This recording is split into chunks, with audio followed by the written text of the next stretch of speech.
Hello everyone and welcome back to another round of Tuesday Night Legacy where we showcase Magic's most powerful formats. My name is Eugene and this is round 4 from our Pauper tournament on April 29th. On the left we have Thomas piloting a mono blue ninjas list. He trades out an extra color for the consistency of his mana base, using things like 1 mana Fairy Miscreant, Fairy Seer to have flying creatures that are typically unblocked on turn 2 to get in one of his ninjas here. Backed up by counter spells of Spell Stutter Sprite, Spell Pierce, Force Spike, and Counterspell. So really protecting those creatures with counterspells. Also has the sometimes free Spire Golem 2/4 flying. To combat this tempo-driven plan, Jameson on the other side is playing a combo deck.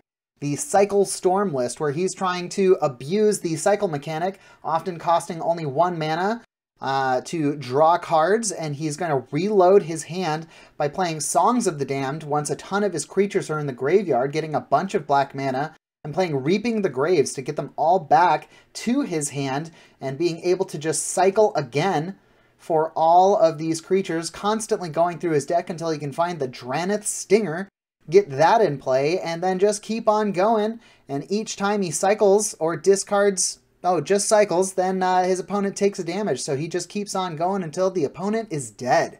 Combo versus tempo, let's see who's going to get it this time. We have Thomas on the play here, starting out with the Fairy Seer. Of course, setting up the play with the 2 Scry. Had to think about that one to the bottom, 1 to the top. Definitely going to try and get in a ninja next turn, start that tempo strong here. He wants to make sure that he is ahead of his opponent.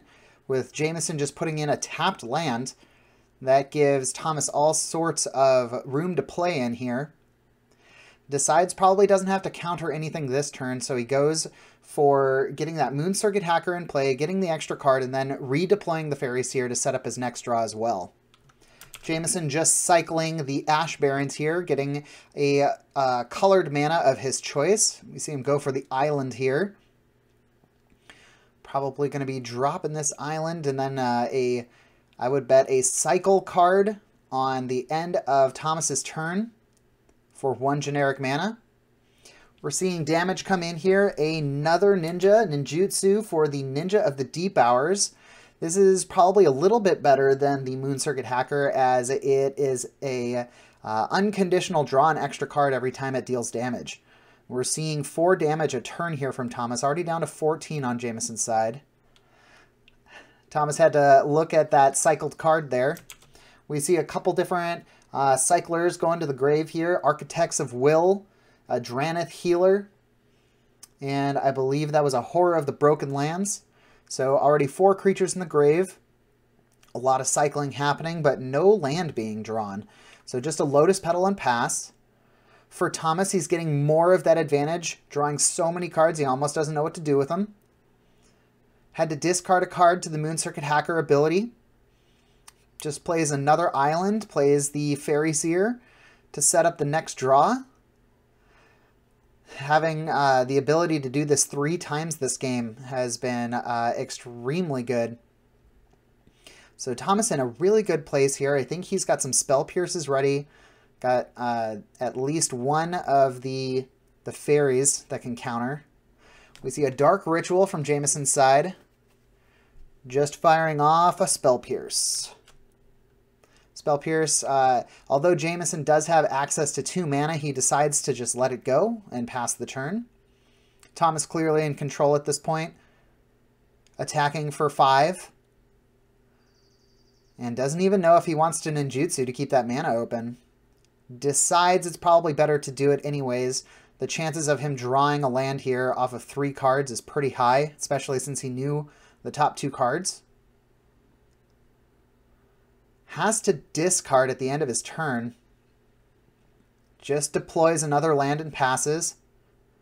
Potentially having 2 counterspells up here. Another Lotus Petal for Jameson. Decides he's probably going to have to try and go off this turn, since he's facing lethal next turn. Sacrifice the Lotus Petal, get a black mana. Sacrifice the other Lotus Petal, another black mana. 2 mana gets a Cabal Ritual. Cabal Ritual, of course, adding 5 to the field 5 to the pool. Have definitely more than threshold in the grave at this point. Spending 1 black mana. Storm count 2. We see, I believe this is not reaping. Is that the Songs of the Damned? Believe it is. So if this is not countered, okay, so we are going to see a counter for that Songs, keeping his mana pretty low there. Still has 4 black mana. Decides to pay 2 here. And he's going to go for the Repository Scab. Actually paid 4. And this is going to exploit. It can exploit itself when it comes into play. Pulling back that Songs of the Damned. So extra mana gone. Songs of the Damned goes off. Or it might. We'll see. Okay, there's the counter spell from Thomas. Decides to fire off that other Songs of the Damned. So now he's got 4 mana floating. And I guess he didn't have it. And we see Jameson concede there and go to game 2. All right, so we see a cycled Street Wraith. Kind of a quote-unquote free cycle.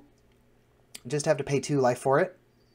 Get that Dranith Stinger in play. So here is the win condition. Thomas doesn't actually have any real removal in his deck besides the permission spells.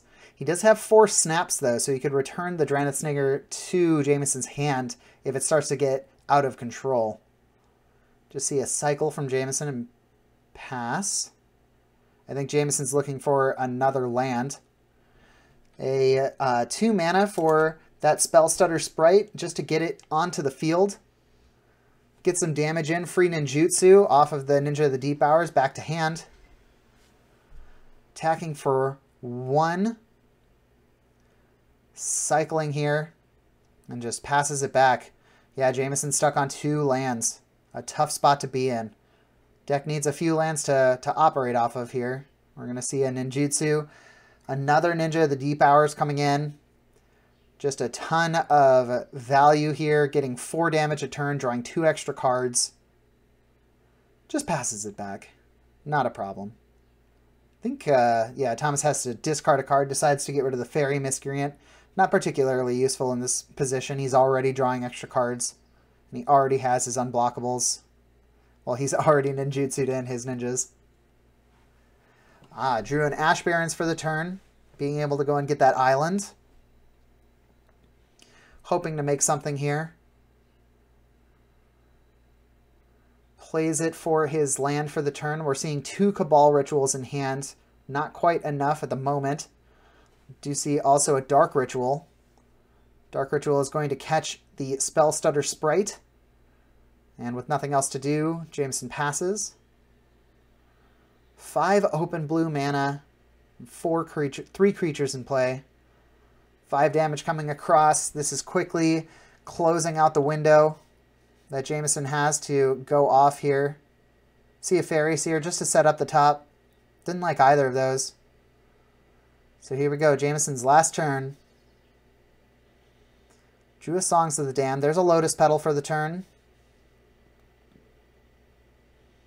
At least it's 1 extra mana source. We see him go for black mana. He's thinking about casting that that Songs. He is live for the Cabal Ritual now. So if he can resolve one of these, it's going to catch a Dispel. That's tough.